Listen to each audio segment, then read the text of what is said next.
Jake, quick question before we start. Describe your sense of humor in one word. Oh, I have a multitude of different kinds of laughs when it comes to just how I am. Depends on the time.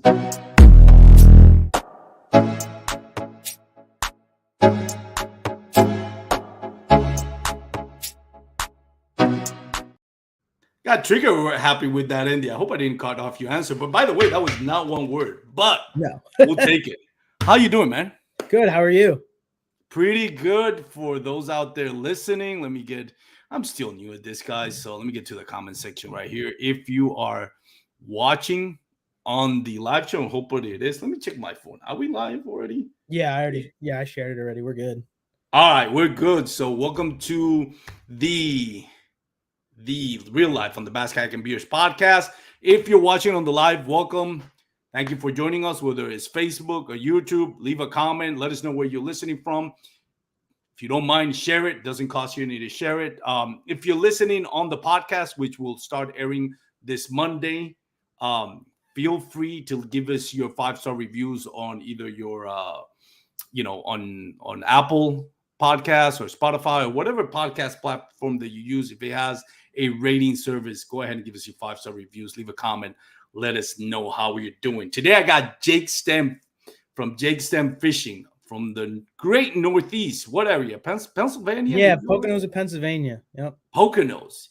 Growing up, Poconos was a big deal. Like, I don't know. I can't remember. It was like the cable TV generation of mine, but I remember Poconos was like, this, I don't know if you call it exotic destination, but like where everybody wanted to go for honeymoons and weekend getaways and romantic getaways. Is that true? Yeah, it's a high vacation. I mean, I wouldn't say as much anymore, but like I know like the show Friends used to talk about it on there, like the Poconos. I don't know. It's just a big, vacation. I don't think it's as touristy as it was. Depends on the day. But yeah, it's a nice area. Yeah, that's why I say kind of cable TV generation of mine. Well, back in the 80s, it became for whatever reason. And I'm from Puerto Rico, and I remember the Poconos. Like, everybody say, no, we got to go to the Poconos.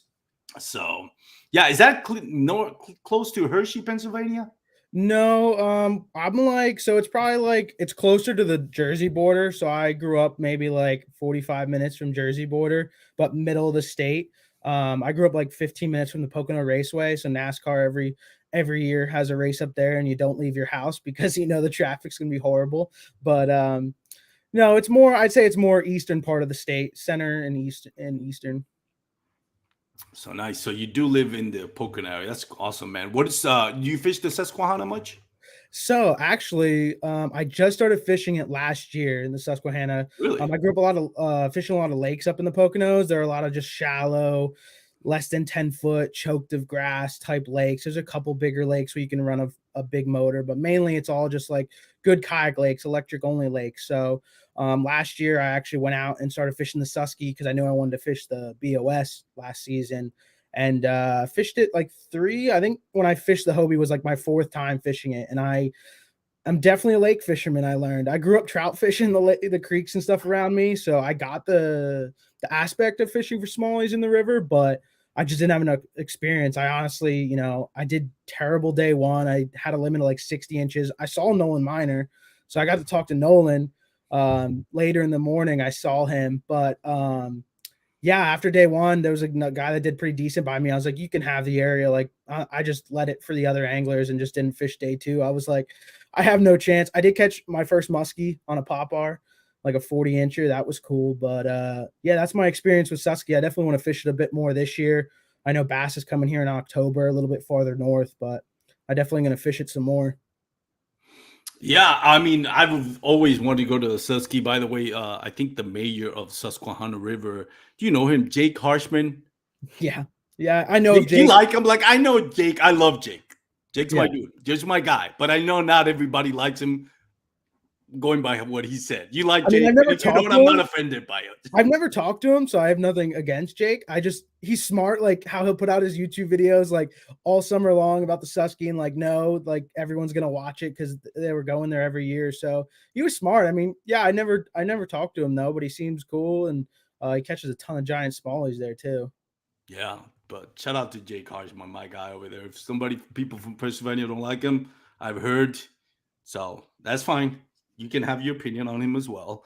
I don't live next to Jake, so I only get to see him like Yeah, I'm like an 1 hour and a hour half. a year every time he's on my podcast. So Yeah, I'm like an hour and a half from the Susky. an hour and a So, half, man, I would still make that drive. I would love to fish the Susky one day. yeah. So hopefully, Have your keel guards though, because that thing when you fish in the summer, you Oh, yeah. bust your kayak. It's bad. well, I'm gonna get Jake's one of his small kayaks. I'm not taking my P. I'm flying over there. I'm not driving. Yeah. That's smart. Smart way to do it. Borrow his kayak. Yeah, borrow his kayak. I tore that thing up, and you can send me the bill. But I see. Okay, so let's shout out here to the people that have commented. Eugenio Ramirez, what's up, Slayers from Slay Nation? Thank you for commenting, Eugenio. And Kyle. Living House coach. Also, wait a minute, you're a coach too. Yeah. That's he's actually the president of the Kutztown University bass team that I started years ago. He's the current president, and I'm helping out coach them this season and get those kids out in the water fishing tournaments. My guy, Jason. Jason, you got to let me know how it went on your lake, buddy. Message me. You didn't post any pictures, so I'm assuming it's not good news. But Jason Campbell has a really nice honey hole over there up in where he is. So shout out to Jason. Eugenio Ramiro says New York, PA, gonna be a battle. You guys do a little bit of rivalry, right? Where you we're having the Civil PA War. against... Nice. So last year was the first Civil War we did. I was directing PA last year, and then Justin Query directs New York, and we did PA versus New York. So it was, a normal tournament, everyone for themselves and the paychecks, all that. But then at the end, we totaled the 5 best anglers from PA and 5 best from New York, and saw which state took home the Civil War. And we had plaques for all the 5 winning guys. And it was a really good time. We had 50 anglers, and we're doing it again this year on Cayuga again.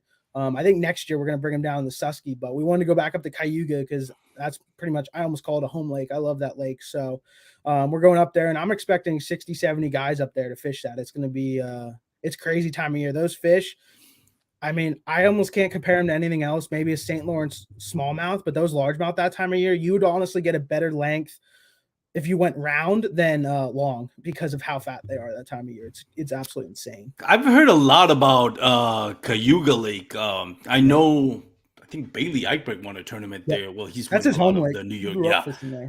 And I know Josh Smith from Dark Waters podcast, no longer there, but I mean, let me clarify. Josh Smith is still with us. Yeah. His podcast is no longer. Yeah. But they both won tournament there. They all rave about Cayuga Lake. So I think I'm going to put that on my bucket list. It honestly, and it kind of fishes small, depending on the time of year you go. It kind of fishes small because once you get down lake and stuff, it gets super deep. There's lake trout in there. Like realistically, you only have like the deeper grass lines that go out from the docks and then up to the docks. Like there's not too much, you can't really go out in the middle. Once you get northern, like up to the north end, it stays pretty shallow. But when you look at it, it's 40 miles long and you're like, oh my gosh, it's a giant lake. But realistically, like it doesn't fish that big. I mean, it's big, but you know what I'm saying? It definitely doesn't look, doesn't fish as big as it looks. Let me ask you this. You mentioned Kyle Livinghouse mentioning your coach. Talk to me a little bit about how you got into coaching, because I thought that was a really interesting story, and we're talking about in the pre-recording. How did you became a coach? Yeah, for sure. So let's start back, I guess, from the very beginning. About, I don't even know, 6-7 years ago now it's going on. I was attending Kutztown University, and I was helping in a summer camp that taught all about bass for like a week. And there was a guy there who ran an organization. And by the end of the week, he said, hey, do you want to come fish Mike Iaconelli's Pro-Am? And it was the first year Mike did his Pro-Am on the Delaware River there, right in New Jersey, right across from Philly. So I got invited to go fish. I got to fish with Cliff Crochet, Cajun Baby, the pro. And so I got to fish that. And I didn't know how to throw a bait caster. I was throwing like 2-piece spinning rods. My experience was, casual bass fisherman, you could say. Grew up trout fishing and stuff. So after that, I was like, you know what? I'm going to go back and start a team. So I guess that was sophomore year. I went back and, tried telling them that, kids get full rides down south. They look at you like they have 3 heads. Like, they're like, what are you talking about? So lo and behold, got the bass team going. I was, co-founder of that. And then I'd say about a year and a half, 2 years ago. I ended up meeting Kyle, who was on the board of the club. He was the treasury or secretary. And then just recently he became president. So I've been hanging out with him fishing and yeah, so I decided to help out and see if they wanted to coach. And now I'm coach for them for this season. So just helping getting all those kids into tournaments, whether it's local John boat tournaments or kayak tournaments, just, people that are competitive that know, like, that just tournament aspect is so much fun. And I've been fishing tournaments for, like I said, 6 seasons now. So just want to help out and get more kids into that tournament scene. Now you've also become a tournament director for a new program that, by the way, shout out to Frankie Hall of Woo! Throne. Frankie. Woo! I Great can't guy, do it like Frankie. Frankie. Love I having gotta Frankie on the practice. podcast. Great energy. So Yeah. you're now a tournament director for something that just kind of like started this season up in the Northeast, and that is similar to what Hobie is doing with the college series. Looks like Slay Nation is coming up with their own version of a college series. Tell me about that. Yeah, 100%. So, yeah, Slay Nation's coming out with their college kayak series this season. Last season, I directed the PA kayak series for the state, and I got with Frankie, and I saw Hobie kind of did a soft opening with their college. And I said, Frankie, we got to get in this college industry. I fished collegiate bass boat events when I was there, but, the cost of a boat, entering the tournaments, traveling, it's just so much money. And everyone knows that your return on investment when it comes to a kayak is just, a lot cheaper. So I said, you know what? We need to do this in a college event for just college kids. So I said, you know what, let's figure it out. So I pretty much kind of based it off of FLW's bass boat circuit when I fished, which was like 3 single day events and then a championship. Nothing too crazy, but enough for these kids to get fishing. So I said, I don't want to worry about a kid that, doesn't have a fishing team at their college. It's great if they do, but if not, it's no big deal. So it's going to be any kid through the ages 17 to 22. By the way, you'll be able to find all the information on SlayNationTournamentFishing.com under the collegiate kayak tab. But so it's any kid 17 through 22 that goes to college. It could be a community college, it could be a trade school. Like I said, you don't have to have a team. As long as you can provide that you're an active college kid, you can come fish. And unfortunately, with me being in PA, I couldn't go all over. I know Hobie's running their college series, kind of like Tennessee area, kind of centralized in the country. And I talked to them, and I didn't want to conflict with them either because I want the college kids to be able to grow. I know Ewing Minor fished some of the Hobies, and hopefully he's coming to Smith Mountain. I talked to their coach, so they're going to see if they can get some of their kids from that team to come over. But so yeah, we're doing it's going to be a free membership too for these college kids. You'll still get all the discount codes as a Slay Nation member, which is like 40, 50 companies, bunch of great discounts. And then it'll just be a tournament entry fee. So we're going to do 115, which 15 goes to fees, Tourney X, PayPal, all that stuff. And then it's going to be, catch boards only. But it's going to be $90 to the pot and then 10 for big bass. So right now we're finalizing the whole payout scale, which will be on the website here very shortly. But 20 kids, first place is $1,000, plus 200 for big bass. So you could walk away for $1,200 with out of a kayak, which is awesome. So kayak, there's no major rules, 10 to 14 foot. We want kids to be safe. We're allowing motors. I know Hobie doesn't allow, but we're allowing one motor on the event. And it's pretty much, your basic kayak tournament. So coming up in like 3 weeks, as Kyle said in the comments, we're at Smith Mountain Lake. So April 15th is going to be our first event on Smith Mountain Lake. Talking to a local tackle shop there. We're going to have our little check-in Friday night and our ceremony there. They're super cool. They're letting us kind of host it right there at their tackle shop. And then end of May, once these kids get out of school, we're going to Cayuga Lake, which we already talked about. Cayuga end of May is absolutely fire, insane fishery. And then right now we're shooting for beginning of July 8th. We're going to be on the Susquehanna River in PA. I will have a backup lake in case of flooding or some crazy conditions, but usually it's pretty low by that time of year. But pretty much going to copy the Hobie boundaries. So there's plenty miles of river for these kids to stretch out upon. And then we're going to do a championship. So as long as you fish 2 events, 2 out of the 3, you qualify for our single day championship, which is going to be August 12th on Champlain. And we're going to do the north end because I personally fish Champlain that time of year, the southern end, and it's a lot tougher. So I want to go northern end, chase those smallies, and it's going to be absolutely awesome. So yeah, I mean, I just want to get these kids out competing against just college kids. I mean, you see like Ewing Minor, he can handle himself easily in these Yeah. Hobies, but I definitely want some kids. And we already had a kid sign up that is attending a college in like Maryland, but doesn't have a team. So that's perfect. That's what we wanted. We wanted to get the word out and say, hey, I know it's great if you have a team, you can send 4 guys, pile up in a truck and come down. I know Kutztown has sent like 4 anglers as well, but if you're just attending a community college and you're in the region of, any of where the lakes are, you don't have to fish all of them. If you're just in that region and want to come out and fish against kids your age and compete for some big money, that's pretty much what I wanted to do for them. Yeah, that's awesome. And like Eugenio mentioned, it gets kids into outdoors, which I think it's always important. That's the main goal, help out kids. But it also helps out the future generations of kayak fishermen. Back, I'm sure when bass boat tournaments were founded and Bass Nation, and Bassmaster were founded, I'm sure a lot of people were like, "What is this?" And Yeah. look how big it is now. Yeah. I'm sure kayak fish is not going to substitute March Madness in college, Yeah. but it has room to grow and be an outlet for kids. Maybe at some point the tuition and can help. It can be scholarships may come into play and all that. You never know. What is you expecting this season to accomplish and moving forward? What's the short term and long term plan for this series? So short term is definitely growing, get the word out there. I sent an email out to 50 colleges in the Northeast that competed in Bassmaster or FLW College Series in the last 3 years. I got as many contacts as I could, but definitely I got a reply from a guy that runs the college and high school anglers for the New York State FLW, like TBF kind of circuit, but he runs the college and junior. So we talked and just growing it more. Like realistically, I'd love to have 25 50 kids at these events, especially towards the end of the season. But again, we're brand new.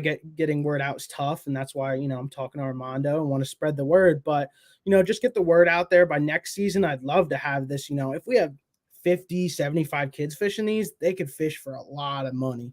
And I think that'd be just great to get these kids experience where, it's at that level of, a Hobie, you want to say, or maybe not quite a Hobie because they have 200, 250, but, a bigger style tournament where, and the kids that fish the bass boat world, the college size, when I fished, it was like 80, depending on where you go, you're having 80 or 150 boats. But, with COVID and everything else, a lot of clubs definitely had a hurting, and it's just tough to, like I said, it's tough to come up with pay the all that money to do all that. And now you can you can probably rent a van from your school or rent a trailer and haul 4 or 5 of you in one vehicle down and just stay in an Airbnb or whatever and crash and fish and compete for a lot less money and have your return on investment a lot higher. So we have awesome sponsors. We're going to be giving away not only the paychecks, we're having 10 gift bags each tournament. We're having people like Spro, Yozuri, let's see, Harmony, a bunch of sponsors that sponsor Slay Nation and me personally that are helping out. And, Z Pro batteries, they're giving away a battery every event. And we're going to have a huge prize for AOY at the end of the season. So, we just want to have that big tournament aspect, but at a college level, just for those college kids. Yeah, it still feels something like grassroots and familiar and fun. It's not too serious, not too, not high stakes, high payouts, high cost. Like Kyle just mentioned, it's kind of like it's more cost effective, more fun. Yeah. You don't have to worry about maintenance. You don't have to worry about the insurance as much. Of course, there's still some as it grows, insurance come into play because there's always the risk of drowning and stuff like that, but not as much like if it was on a bass boat with equipment insurance and so on and so forth. So it seems like a great outlet, and hopefully it'll work out just not just for you but for the kids and for Slay Nation. I know Frankie is big on building communities and building long-standing relationships and building things that are sustainable, and we've seen it with Slay Nation. And a huge shout out to Frankie, who I know, doesn't have maybe the backing that AJ has with Hobie or Steve Owen has with Bassmaster, but he's pushed on and kind of like the little engine that could kind of Yeah, thing. literally. So He's an awesome dude, and he's got us places where, yeah, I mean, I can't believe it's year 5 this year, and we're in, well, I don't even know how many states, a ton of states, literally majority of the states. So it's absolutely awesome. And who knows if this does really well in the Northeast? I'd love to travel and be able to do it. I don't want to conflict with Hobie. Like I said, they're centralized, but I'd love to maybe work with them or something, and maybe have a championship where all the college events in the region or in the country go to have like a championship or something along those lines. I definitely want to get these kids having that experience level and get that experience to maybe, okay, I fished this. Well, now I want to try Hobies. Now I don't feel so, yeah, nervous, because, Hobie's a big thing. Like, it's 200 anglers, especially, your PKAs, these people that fish, travel these, they're no joke. And, to have something where you can kind of start, it's a little bit above your grassroots, I'd say, but it's still familiar like that too. yeah. When you think about it, Hobie started with their tournaments up in well, for you down in Kentucky, Kentucky Lake, and now you see Bassmaster has their own. We just saw it. Bassmaster Kayak Championship just went on, ended today. We'll have to wait till tomorrow to see the winners, but it's something that it's going to keep growing. I feel like it's just a matter of time before FLW or MLF, I'm sorry, comes out with their own kayak series. If I they agree. see that Bassmaster or Bass Nation is having success with this, they're going to jump in on that one bandwidth. I'm sure they're just waiting in the wings to see if this is something that can be productive.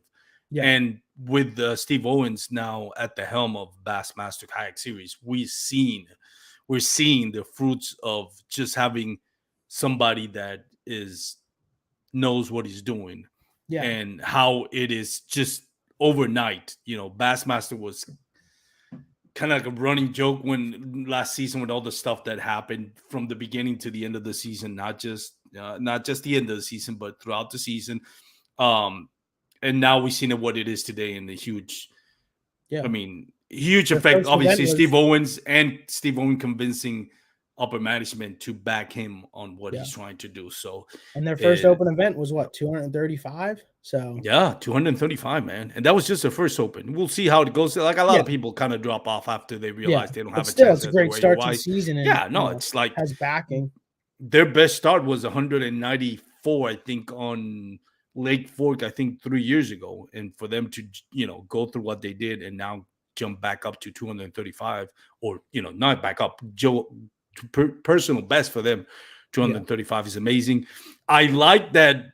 I saw that the Angler of the Year, Drew Gregory, was invited to the.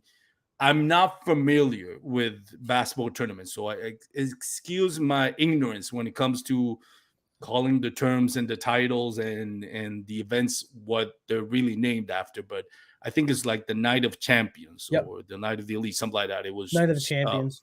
Night of the Champions, Drew Gregory, who won AOY last year. Congratulations, as always, to Drew. And Eric Siddiqui, who all won last year's Bassmaster Kayak Series Championship, which I finally got to a point where I'm not calling it the Classic like I used to do. So it's like baby steps, people. I'm getting there. So Night of Champions, there you go. So that's big, man. First time ever, the kayak guys, like I mentioned, Drew Gregory and Eric Siddiqui get to, be on the same stage and the same venue with the elites. That is awesome. So I also saw, I don't know if it was Mark Zona, someone in the industry posted, they actually invited the junior national championships for like the high school division for Bassmaster. They were there. So like, a couple 12-year-old kids were at that too, with all the pros. I mean, I can only imagine their minds were just absolutely blown. That's awesome that Bass did that for not only the kayak industry, but even the younger generation as well. Yeah, it seems like Bassmaster kind of went through a little bit of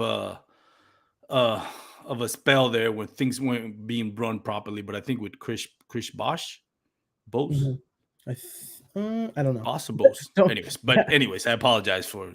I know one of us wrong, but it seems to be on the right track now. It seems to be growing. It seems to be getting on the right track, and that's great. I mean, that's amazing.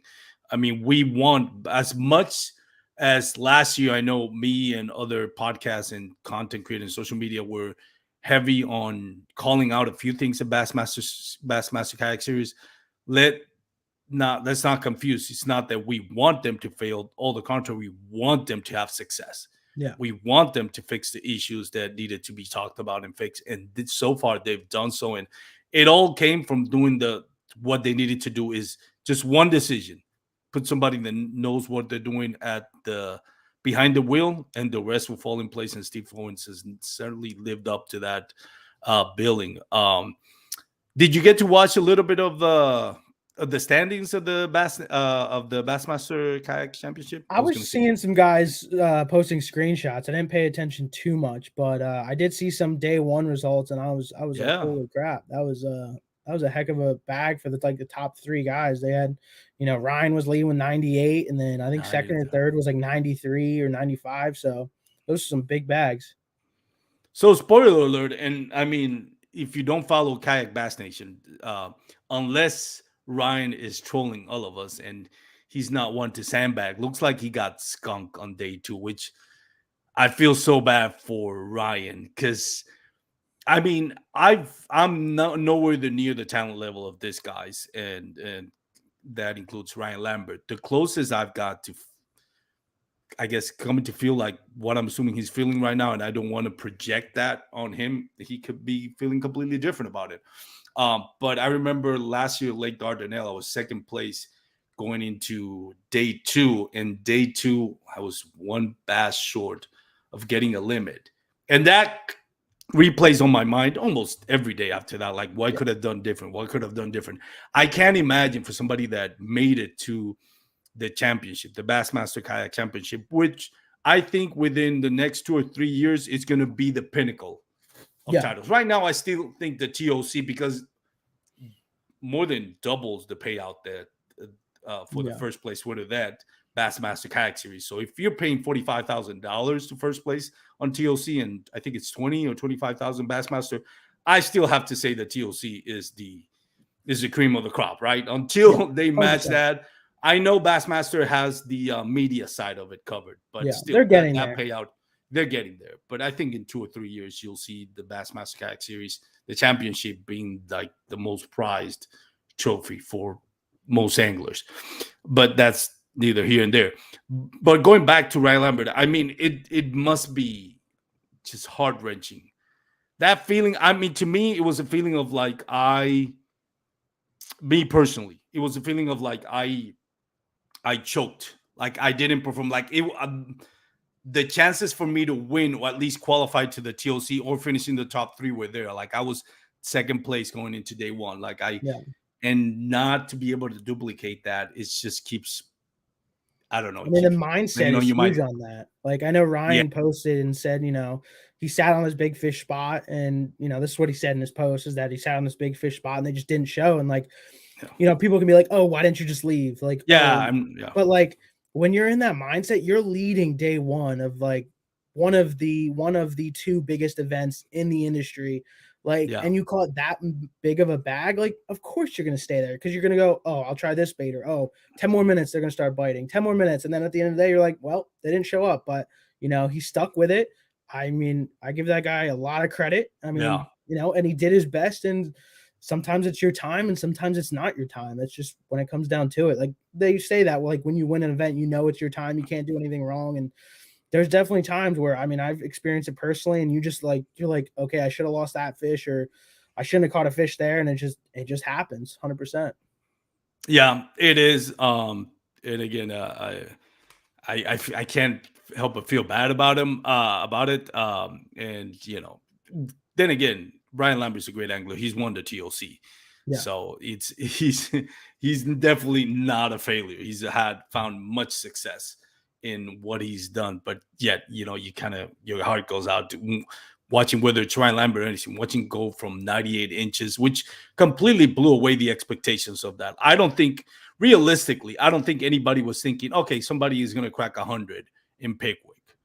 Yeah. It's not a lake that's prone to produce that. Not to say that you can't, but it's not, that's not the history of the lake. The history of the lake was somewhere in the mid 90s, and he got 98, which is amazing considering the lake he was fishing. So yeah, it kind of sucked. It's one thing when you go to day 2, you catch a limit, but your limit is not big enough to win the tournament.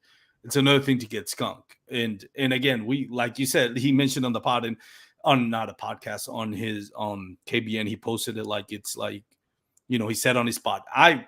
Who am I to criticize his decision? Like, Yeah. we don't know. Like, once you're there, you go with your gut and you try to figure out, you try not to second guess yourself. So hindsight is always 2020, especially when we're playing like armchair kayak angler, Monday night quarterback, Monday morning quarterback, where we just dissect, he should have done this. When you're there, and sometimes your decisions pays off, sometimes they don't. And that's the way that kind of like I know it sounds cliche, but the way the cookie crumbles. But huge congratulations to whoever's going to win it. 100%. Let me ask you this, Jake. Who do you think is going to end up winning it? I mean, somebody already won it. We don't know who it is. First off, bad on my part. I didn't see really what the names were in the top 10, but I honestly don't know if I could pick a name just because of, you see Ryan's post, then you see Drew Gregory posted that he only had 4 out of 5, apparently. Like, with, a lot of people saying the lake fish tough. Honestly, I think it's anyone's game. You could see someone from 15th or 20th come up with maybe they caught 98 and they sacked him day 2. Like, I think it's anyone's game in the top, 10, 20 region going into tomorrow. I don't even know if I can pick a name. Yeah, no, it's going to be tough. I was surprised. I thought for a moment Drew Gregory was going to win it. And we were talking about this in the pre-recording. A lot of times people would get stuck on like, on the top. Okay, this guy has 168 inches and 3/4. The other guy has 160 and 1/4.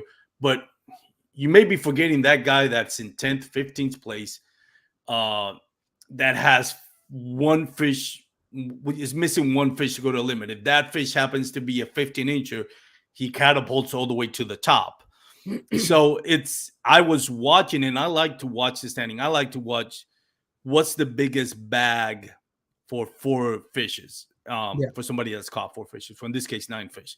And the biggest bag for 9 fish before lines out was Drew Gregory. So I figured, man, if Drew Gregory, I think he needed like a 20-inch or something like that, to get to first place, which was doable. I mean, 100%. There was plenty of 20 inches caught, but maybe not a 20-incher, maybe a 2/16s, or would have got him there. Yeah, 12 and an 18, something like that. He was one fish short of going from not getting to a top 10 to winning it. And for a moment there's this like Drew Gregory might just win it. And because I know he still, he fishes some areas that are more upriver and all that, maybe he doesn't have signal. Maybe he already has his bag. So I was surprised that he didn't make the top 10. I was surprised he didn't catch his 10 fish. But again, even you might be one of the best anglers, just like Drew Gregory is definitely one of the top anglers, kayak anglers out there. And it's not just your day, your decisions don't come into fruition like they usually do. I think I'd be interested to see if Brian Nelly, I think he wanted. I don't know why. I got the sense that he wanted, which kind of breaks my heart. And I don't know Brian Nelly. I'm sure he's a great guy. I watched an interview on the KBN when he won the 50. And listen, anybody that comes into the sport, we just welcome with open arms, and we wish him the best of luck and best of success. But there is one thing as a kayak angler that fishes for bass, to see somebody from like Brian mentioned, like he does mostly saltwater fishing, and he kind of got bored of it. My words, not his word, but something along those lines, that he wanted a new challenge and started fishing for bass. He qualifies for the TOC. He wins the TOC, qualifies for the Bassmaster Classic. I don't know if he's going to win it or not, or I don't know if he won it or not. Again, the results are already in. It's just we don't know them yet. But if he did, it's kind of like, man, somebody just decided to pick up bass fishing out of a kayak because they need a new challenge, and all of a sudden, right out of the bat, find success. Kind of breaks my heart, man. I mean, that's back to back. Technically, that'd be 2022, both championships for the year 2022, because this is 2022 championship for bass. That's probably never going to be done before. That's like back to back Bassmaster Classic wins. Like, that's going to be impossible to beat. Which is, again, it's like, we talked about Greg DePalma. He is a bass angler, unlike Ocean, but he's the boat world.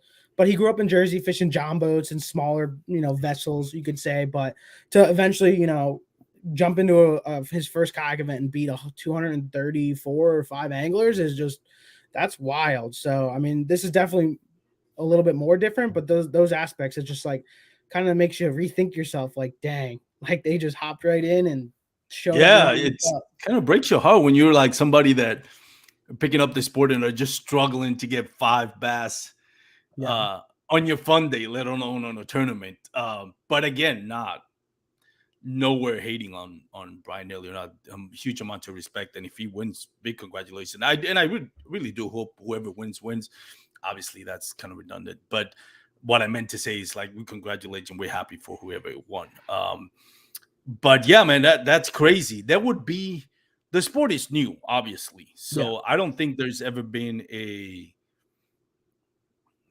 how many Bassmaster kayak championships have there been? Like 3 or 4? 3, I think 3 or 4. Yeah, I don't think there's ever been a TOC and a Bassmaster. He would be the first one to win both. But again, the sport is, we're at the infancy level, Yeah, but Bass Boat World, like I said, back-to-back classics. What is there, 3 or 4 guys have done it in how many years? 50. So like, I feel like that's going to be a record that might be tied, but I don't think it's going to be anytime soon. And if someone does it, that's wild. If someone else can do that.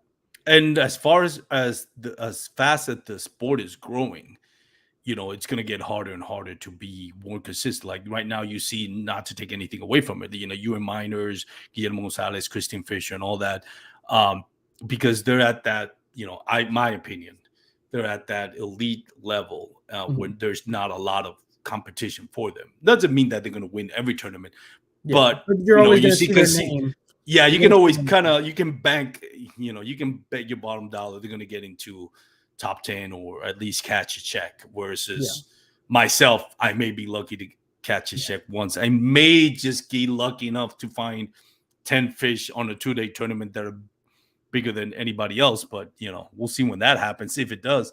But those are, they're going to get more competition as the sports grow, as younger people, like what you're doing with the college series.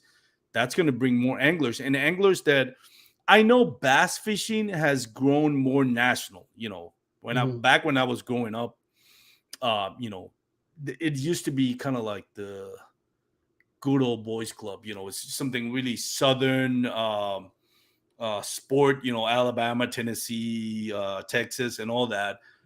Those were the, pretty much what dominated. Now you see, like Frankie just mentioned, Damien Tao from California. We see it on the Bassmasters Elite. I forgot his name, and the guy from Japan, I forgot his name. The one that just got like a top 5 or whatever. Yeah, and the one from Hawaii Foshita, who just qualified. What was that? Kentaro Foshita. Yeah, I think so. And then the guy from Hawaii that just qualified, Matty Wong. Matty Wong. So it's growing now, and we see it now with a lot of like Northeast anglers. And when you look at the opportunity present for you and Slay Nation to do this college series, now you get these young guys that that are hungry for outdoor sports, and introduce them to this where normally they wouldn't even think about Northeast maybe doing tough. this. Like I said, like there's still not many high school teams up here. There's barely any. I know, like I have one near me, but it's like a region, like Lehigh Valley. Like it's multiple high schools that come together to get to 10 kids. Because, like I said, when I applied 6-7 years ago to get the team, they looked like I had 3 heads. So I understand all the colleges in the Northeast, Virginia to Ohio and up. Like they don't realize, those kids want to fish. They want to fish competitively, but realistically, the only way they can do it is driving 15 to 20 hours into the centralized part of the country to compete. And it's like, I don't want to have that. I want to keep giving back. And like the boat region that I fished when I was in college, they got rid of it this year, FLW.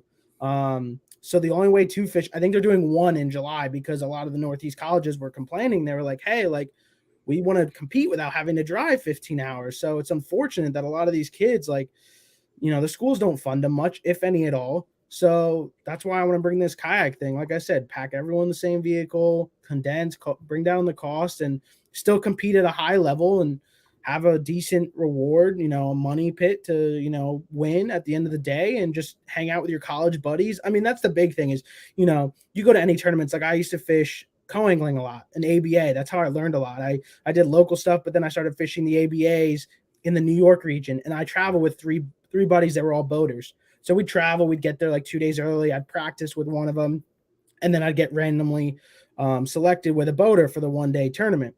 And just the whole aspect of going to a lake with your buddies, renting a house, fishing for a few days, hanging out, shooting the crap type deal. Like that's just fun for everyone. So I still want to, give that opportunity for these kids in the Northeast to be able to do that still.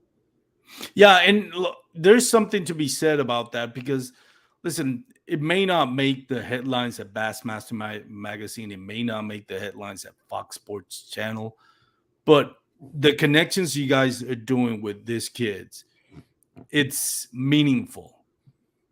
Maybe somebody outside the region is not going to read up on it or know about this, but you affected the lives positively of, maybe a few dozen young anglers or young kids in college that now have something to hang their head on.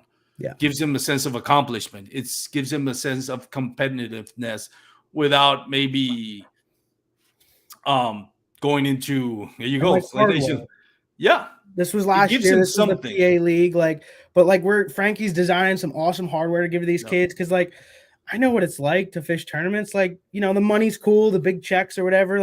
I fished my first KBF last year. I got 8th place in Maine out of 80, which, good finish, but I got a big cardboard check, and that was the most fun part. They want that hardware. So we want to be able to give kids, something they can hang on the wall, be proud of, whether it's 25 people or you're versing 100 people. It don't matter. We just want to grow the sport and have them feel that sense of, accomplishment.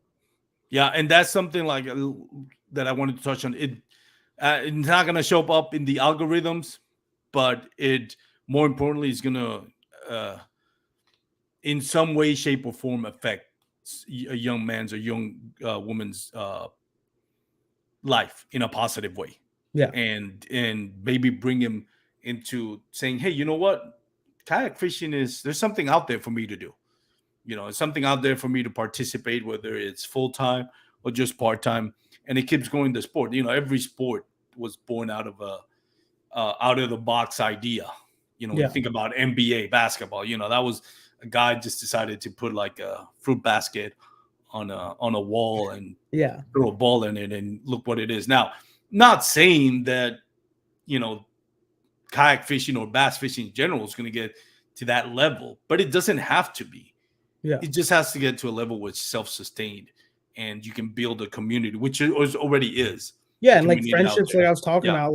I don't want kids to feel oh, I don't have anyone to go travel with. I don't, I have no one to stay with, blah, blah. But when I was doing, I travel with my buddies for the ABAs, but those boaters, you're on their boat for 1 day, or, you hang out with a guy, and I'd get their contact number or whatever, and then they'd still talk to me for years. I still talk to a couple of them, just, even if you don't have that aspect or that group of friends. You think of Greg Blanchard, how he does all his tournaments with his buddies there and his videos, which are awesome to watch. But at one point he didn't have all those friends. So you get out there, you come to you fish a circuit, you end up, seeing the same people at your tournaments and stuff. And that's how you create friendships. And then you say, hey, let's go travel these events together, stay together, whatever you guys want to do. And then you just create a lot of cool relationships in the industry. And that's how you learn to, connect with a bunch of people in the fishing industry. You know what? I may never win as much as I try, I may never win a national championship, but the biggest win for me is connections like Jason Campbell, Jeremy McCormick, Carlos Torres, Guillermo Gonzalez, Christine Fisher, Ryan Lambert, Jeff Malott. Those are people that are now considered in my friends. Yeah. Some of them don't live close. Others I get to go fish with every now and then and share memories, whether it's me hooking into a big bass or them, or one of them hooking their bags and me taking the pictures, whether I'm the one taking the picture or they're taking the picture. It's just connections, man. And that's the biggest win. Just having that. It's just healthy environment and a healthy way to spend your free time with people that want you to succeed, that are happy when you accomplish, when you break your personal best, where they're there to help you out when you need to load your big kayak, or where you flip, or where you lost your rod or broke a rod. They're willing to give you their rod so you won't stop fishing. Those things I think are way more valuable Yeah. than anything an algorithm on social media can account for, a check or a trophy. Those are all nice.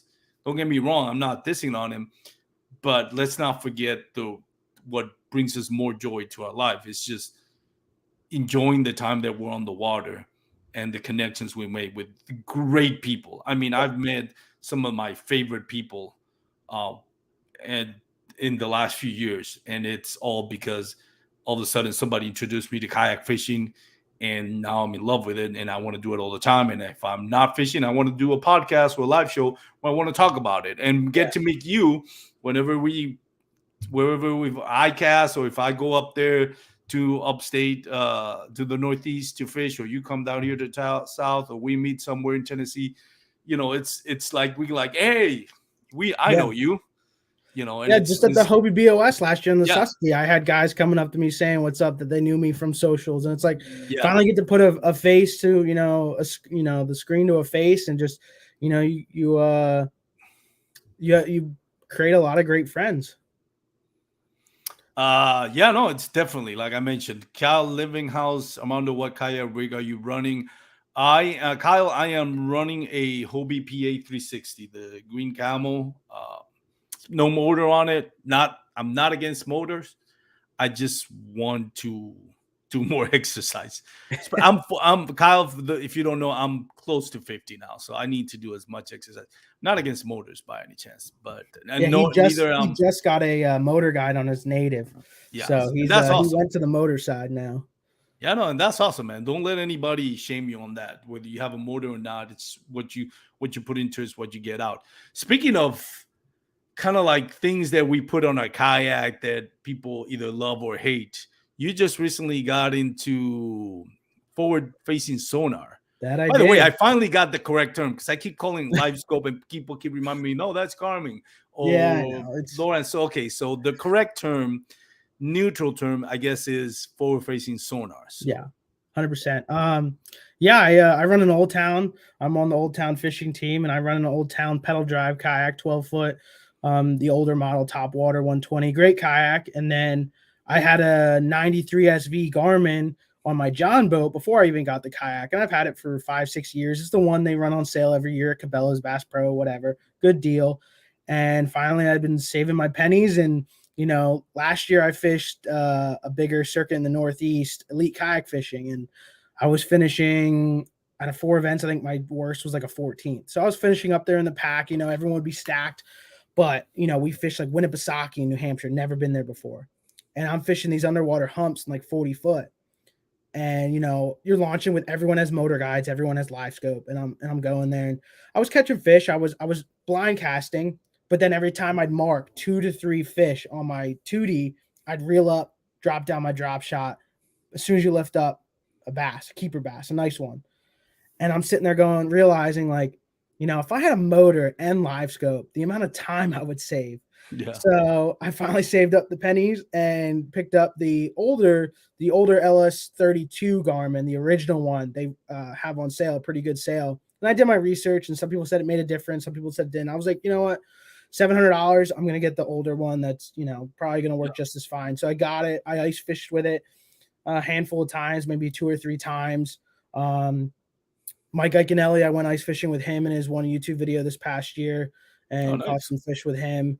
And so then I finally rigged up the kayak, and I've been about, 5 or 10, I'd say closer to 10 times now. But I started targeting stripers first. I wanted to, it's cold here. Our water temps are still 40 degrees.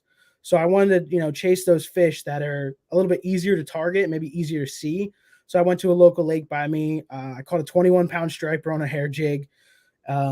Using it, I caught my first smallmouth of the year was a 19-inch 3.7 that I saw cruising 10 feet below the surface in 30, cast the hair jig at it, comes down, chase it to the bottom, you pop it, you watch it react on it, eats it.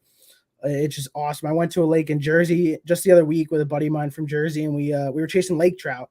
We were in 90 to 120 foot throwing rattle traps and blade baits, and you'd see they're like sharks. They'll come from like 20 yards away and just destroy it. And they're not giant lake trout, but still, just trying to learn it while the fishing is, tough for bass, you could say. So, and I'm learning that, I want to learn it now, but I also know that it's not always, yeah, the amount of fish you see that don't eat your bait is ridiculous. I had stripers so close to my jerk bait you couldn't see space in between the bait and the fish. But it's not always the answer. Like just the other night I went out for like an hour and a half, and Kyle was there, but he left before I caught this fish. But I ended up catching a 4-pound largemouth, but I never saw it. I was just cruising, about to go in, and I saw that it was a steep bank and it was dropping to about 25, but right before it dropped, it hit about 20, and there was a little bit of a hump, and there was still grass on it from last year somehow. 3, 4, 5 stalks you could see coming up a couple feet off. So I just took queen tackle jig with my rabbit baits crawl trailer, tossed it out there, and I brought a jig, and that was like out of 6 rods, the last one I thought I would throw. I brought the jerk bait, the A-rig, your classic cold water temp, just live scoping baits. But I was like, I'm gonna cast the jig, and I'm just slow dragging it, popping it slow, and then all of a sudden you feel that dink and it hit it, and I'm like, okay, and I reeled out, felt weight, and set it, and I was like, this is a catfish or a bass. Ended up being like a 4-pounder. So that helped me find the cover, but I never saw the fish. So I'm trying to learn it as fast as possible to just see when it, you got to know when to use it, because there's guys that you see it's now 4 or 5 years now, guys will see it or get it and they'll sell it immediately. They're like, I stare at my screen too much. And I have. There's days that I've stared at my screen all day long, and you're like, wow, there went 8 hours. But that's why I'm trying to like fish for other fish and get used to it now before the tournament scene. So hopefully I don't pull one of those, I stared at it all day and fish for fish that aren't biting. So trying to learn, the like they say, the movement of the fish, their mood or whatever you want to call it, that you can see on the live scope is just insane. You can tell when fish are active and when they're not. So it's a really cool thing. I know it's expensive, and like I said, I got the older one that's cheaper. It's on sale. I think it's still on sale at Bass Pro or Cabela's, but it's definitely a tool, and it's a really cool tool, but it's still not, you're not going to win with it. I mean, does it help a ton? Yeah, if they're chasing bait or anything else. And that's the thing. I fished Champlain, Winnipesaukee, all the guys that won, or if not top 3, were out in 100 feet catching smallmouth, chasing bait. And I just, you can do it with side skin and 2D, but it's a lot tougher when you can't just stay on it, because you catch one fish and then the next thing you know, they're literally gone. Yeah, that's a good point. I remember when I started kayak fishing, I was just at an Ascend 12T, no electronics. And I'm not going to say I was winning tournaments, but, the first few times, obviously, it was skunk. I would catch one bass every 10 times that I would go out fishing. And I would go out fishing for like 8 hours. So that it was bad. But once you love something, you stick to it until it's kind of the old saying, you practice until you practice not until you can get it right, until you can't get it wrong, which doesn't really apply to bass fishing. But the point is, you keep practicing and practice. You don't settle. You're always going to keep growing in bass fishing. But anyways, I'm going on a rabbit hole here. But my point was, like, I got decent at catching fish without any electronics. Get a Raymarine Dragonfly electronics, and all of a sudden, it's like I forgot how to catch fish. It's like, wait a minute, like this was supposed to help me catch more fish. I'm catching less fish. And what that ended up happening is I was sticking too much to watching the screen instead of doing what I know was going to work. Yeah. So there is that. And again, I'm not against live scope. I personally are going to get live scope at some point. There is that, to me, there's that mentality of like, one of the things that I got into kayak fishing is because it's probably one of the few times that I'm not on my phone. Yeah, I'm on my phone when I'm grabbing, when I want to take a selfie or, and post a picture of me, with a lipping a big bass. Yeah. But all the other time, I'm just fishing. I'm just in contact with nature. I'm watching, I'm listening, I'm looking for signs. My biggest fear, if I get a live scope, am I now just going to do what I got into this to stop doing Yeah. staring at a screen kind of thing. Like now I'm sitting at a different, still a screen. I'm still Yeah. plugged into an electronic, and I'm missing all this nature and wildlife and relaxation because I spent money. So, and again, I'm not discouraging anybody from live buying live scope, and Yeah. everybody gets into whatever they get into for different reasons. People may get into kayak fishing for a different reason that I got into kayak fishing, but it is something that I caution anybody out there that's new to the sport is like learn to love fishing first. Learn to catch Yeah. fish by instinct. You're not going to have as much success as somebody who's dialed into electronics and the technology, Yeah. of course, because they have an advantage. But I've always said people like, for example, I use this example a lot. Ewan Miner, which is probably in kayak bass fishing, he's probably the best at applying technology. Ewan Miner was born with a rod on his hand.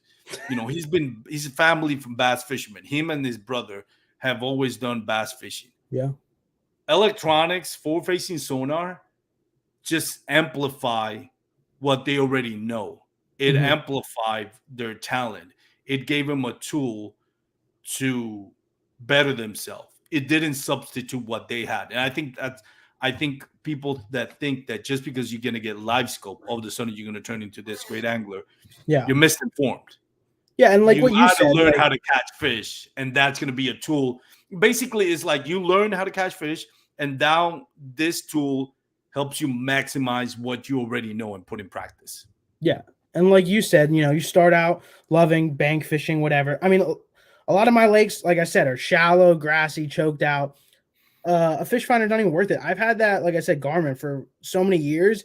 And first of all, PA has a lot of super pressured lakes. And when you're not on a super pressured lake, there's no point for it because it's grass. So you look for the depth and temperature, whatever. That's pretty That's much it. what I did.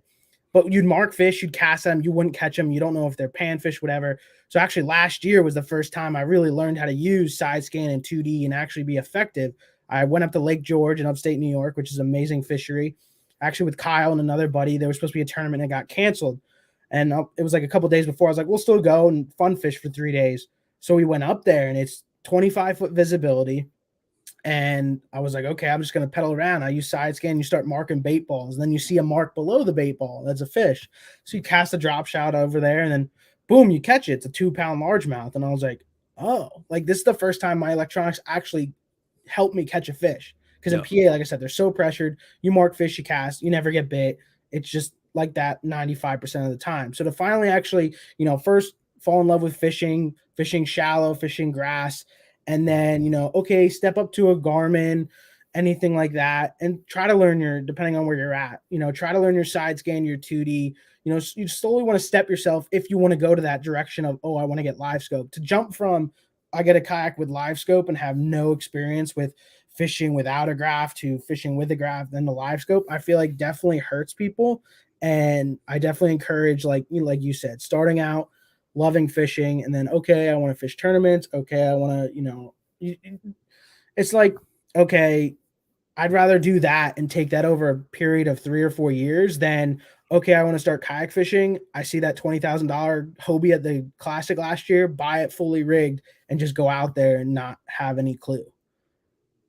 Yeah.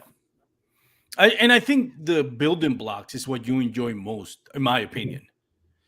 Going from, like I said, going the first 10 times and not catching anything to now I catch one every 5 trips to now, and I'm not gloating because I'm nowhere near the level of these elite anglers, but I can probably say I don't remember the last time I got skunk.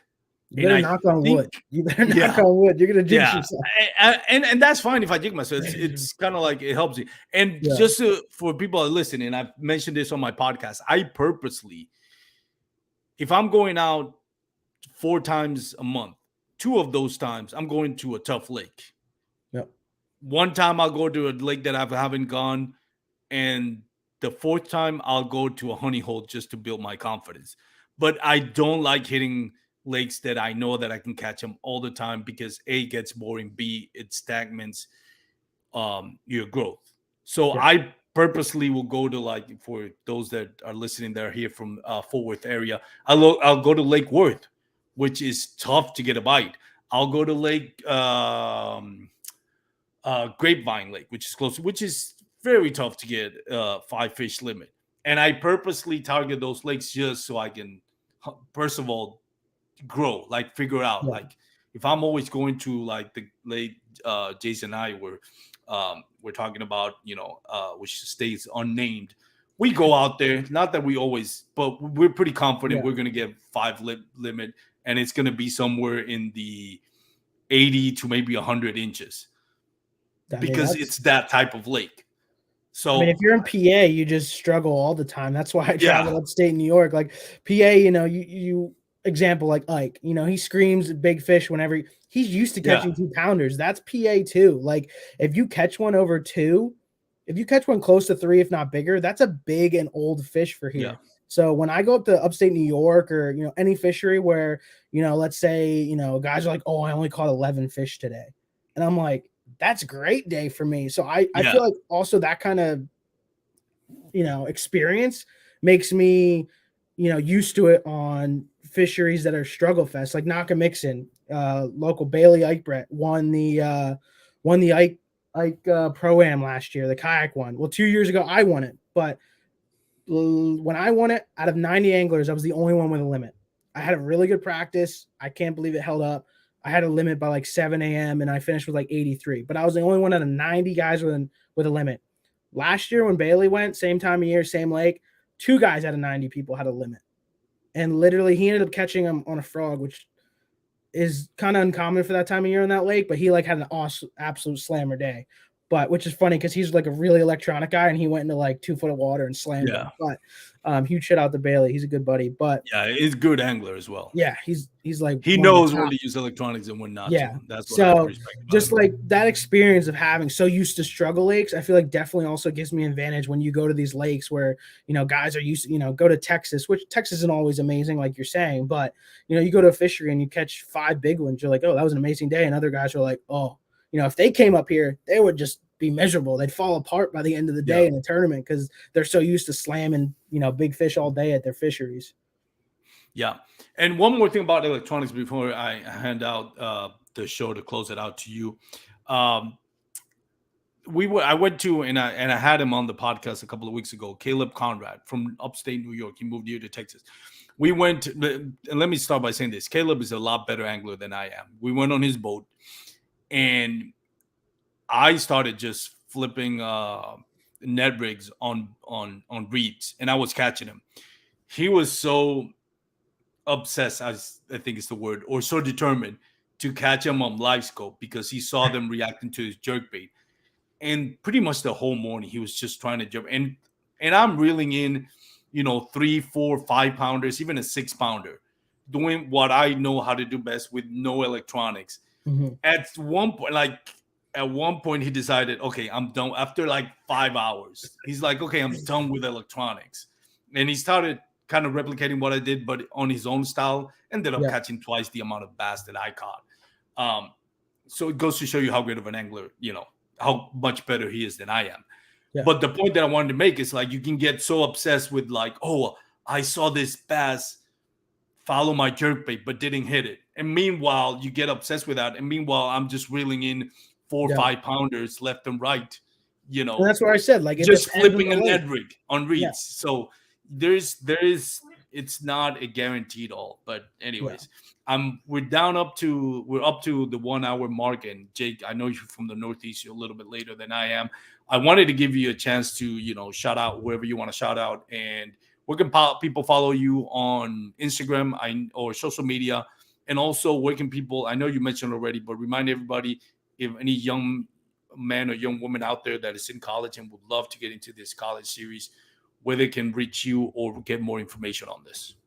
Yeah, for sure.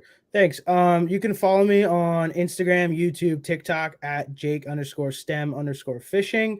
And then SlayNationTournamentFishing.com under the Collegiate Kayak tab. You will find all the information. Like I said, we're going to have a meetup and stuff. There'll be more information added on as we're getting more stuff.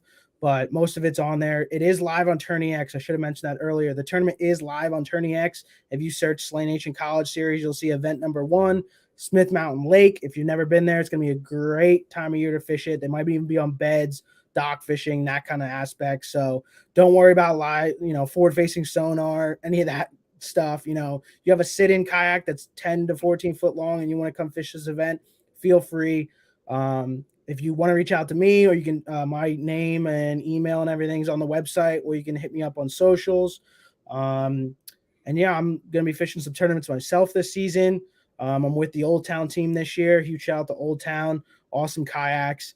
Got a bunch of other sponsors. Rabbit Baits is one of my title sponsors. I do work for them. They're dropping a brand new drop shot bait tomorrow at the Classic, which is pretty cool. Z Pro Lithium, which I'm sure a lot of you guys have heard of in the industry now. They got some awesome batteries, and Sticks Fishing, Spro, Gamakatsu, Omnia Fishing. Omnia Fishing, I know it's huge up in the north. I think it's starting to get huge down there in Texas by you, Armando. But yes, it is. Awesome. Waterland Sunglasses, pretty big company that's getting up there as well.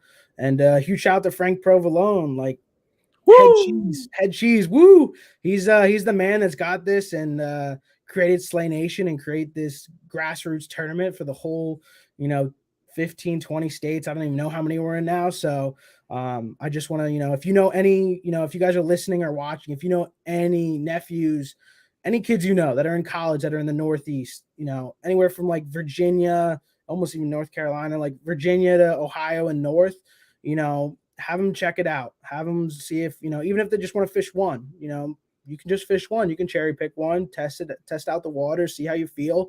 And, borrow someone's kayak, come out, hang out. It's going to be a good time. We're going to have, like I said, meetings, ceremonies, and it's going to be a good old time. Lots of prizes to give away, and just want to get these kids fishing and, trying to make a little bit of money on the side as well. Definitely. Well, Jake, thank you so much. Quick question before you leave. You can only fish for one for the rest of your life. Smallmouth or largemouth bass? Which one would you pick? Smallmouth. I figured you're from the Northeast. Can't hate on that. Anybody? Well, anyways, kind of like maybe the beer is taking effect here on my speech. Anyways, thank you, Jake, for taking the time to join us and talk about, all the things we talked about. Truly enjoyed having you. I hope I have you here. Huge turnout here, at least for my podcast. I see that you and Frankie and everybody out there has a strong following. So thank you for everybody that are watching and listening, whether you're from the Northeast, from Texas, wherever you're watching and listening from. Appreciate you tuning in. Appreciate your comments. Means a lot to me and to Dan Perry, my co-host for the Advanced Kayak Angler. Just a reminder, we do have 2 episodes a week. The Real Life, which airs on my podcast, and you can listen on every podcast streaming platform on Mondays. And on Wednesdays, we have the Advanced Kayak Angler. That is with Dan Perry. He goes into more of a teaching podcast, how-to podcast for kayak bass fishing. So check both of those episodes out. And if you do happen to listen on Spotify or Apple Podcasts, do me a favor, give us your 5-star review. We really do appreciate it. Huge shout out to my sponsor, also from the Northeast, Douglas Rod. Go to douglasoutdoors.com. Check out the full lineup of LRS, X Matrix, and award-winning fly fishing rods. If you're going to be on the water, please wear your PFDs. If you're going to have a couple of beers, please make sure you are drinking responsibly. Make sure you make it home back to your loved ones. Have a great day, everyone. Peace out. See ya. Peace.